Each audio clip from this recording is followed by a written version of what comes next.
Sir business studies के अंदर part A में पढ़ने में बिल्कुल भी प्रॉब्लम नहीं होती है, समझ आ जाता है क्या पढ़ना है कैसे पढ़ना है। बट पार्ट बी जब हम पढ़ने बैठते हैं तो बहुत ज्यादा प्रॉब्लम फेस करनी पड़ती है। इतने सारे टॉपिक्स है, समझ नहीं आता क्या पढ़ें कैसे उसे याद करें। तो बेटा बिल्कुल भी आपको टेंशन लेने की जरूरत नहीं है। अभी ये मैं आपको थोड़ी देर में कुछ इंपॉर्टेंट टॉपिक्स बता देता हूं पार्ट बी के अंदर, जो आपको अच्छे से प्रिपेयर करने हैं। अगर क्वेश्चन बनेगा एग्जाम के अंदर तो मेरी गारंटी है कि इन्हीं टॉपिक में से क्वेश्चन आपको देखने को मिलेंगे।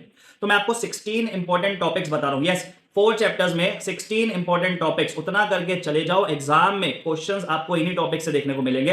तो सबसे पहला टॉपिक है आपका फाइनेंशियल डिसीजंस। उसमें 3 डिसीजन है, इन्वेस्टमेंट, फाइनेंसिंग और डिविडेंड। ज्यादा ध्यान आपको देना है फाइनेंसिंग डिसीजन और डिविडेंड डिसीजन पे। सेकंड टॉपिक जो आपको अच्छे से ध्यान देना है वो है objectives of financial planning. Third topic जो आपको अच्छे से पढ़ना है वो है factors affecting capital structure, fix capital and working capital. 3 में से एक क्वेश्चन तो आपको गारंटी एग्जाम में देखने को मिलेगा ही मिलेगा। चौथा टॉपिक जो आपको ध्यान देना है वो है difference between primary and secondary market. बेटा अच्छे से पढ़ के जाना है डिफरेंस को। नेक्स्ट टॉपिक जो आपको अच्छे से पढ़ना है वो है फंक्शंस ऑफ स्टॉक एक्सचेंज। उसके बाद objectives and functions of SEBI आपको अच्छे से पढ़ना है। तो ये होगा 6 टॉपिक।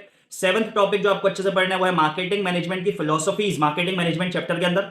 एथ टॉपिक जो आपको अच्छे से पढ़ना है वो है फंक्शंस ऑफ मार्केटिंग। बेटा very important topic from case study point of view, इससे केस बेस्ड क्वेश्चन बन सकते हैं।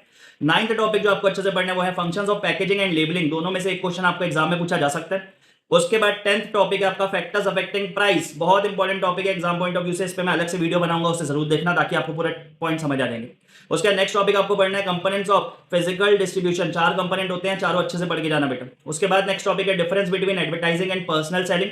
13th टॉपिक जो आपको पढ़ना है वो है public relations, very important from exam point of view. इसको ध्यान से पढ़ेंगे इस टॉपिक को पूरा अच्छे से।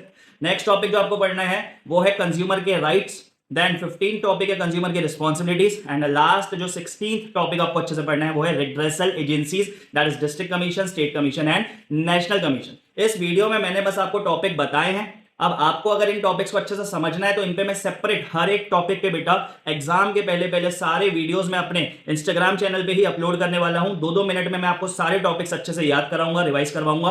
तो आप एक काम कीजिए, बस इस चैनल को फॉलो कीजिए और वीडियो को ज्यादा से ज्यादा अपने फ्रेंड्स के साथ शेयर कीजिए ताकि एग्जाम में आपकी प्रिपरेशन बहुत बढ़िया हो जाए एंड कोई भी आपको एग्जाम में क्वेश्चन सॉल्व करने में प्रॉब्लम ना आए। Thank you.